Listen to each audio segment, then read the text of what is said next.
When Leonardo is emerging on his own as an artist in Florence in the late 1470s, but Florence at that time was full of very important, successful artists. Not only is there Verrocchio, but you also have people like Botticelli, Filippino Lippi, and the Pollaiuolo brothers. And so Leonardo decides to try his luck elsewhere outside of Florence, and he writes a letter to the Duke of Milan. And in the job letter, Leonardo states all of the skills that he has. He's trying to get hired, and he's essentially trying to sell himself to the Duke of Milan. And what's very interesting about this letter, which actually survives, most of the letter is a list of Leonardo's skills that have absolutely nothing to do with painting or sculpture.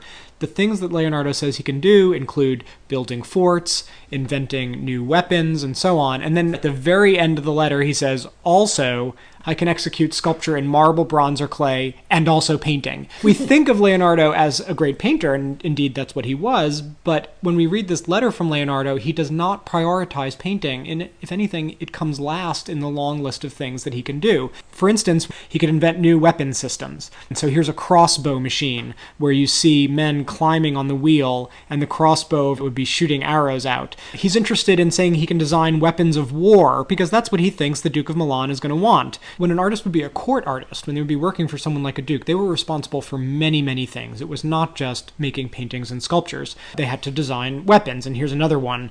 It's almost like a tank that slices people in half. He sells other things that he can do for the Duke, including irrigation things. This is a machine that is designed to make water go uphill. He also says he can draw maps for military purposes, but also for agricultural purposes. And this one is from a little bit later, but it shows the same basic idea. This is of a valley in Tuscany. This is the way that an artist needed to sell himself when he is looking for a job in late 15th century Italy. Now, one other thing that Leonardo talks about in his letter was the idea of making an equestrian monument for the Duke's illustrious father, Francesco Sforza.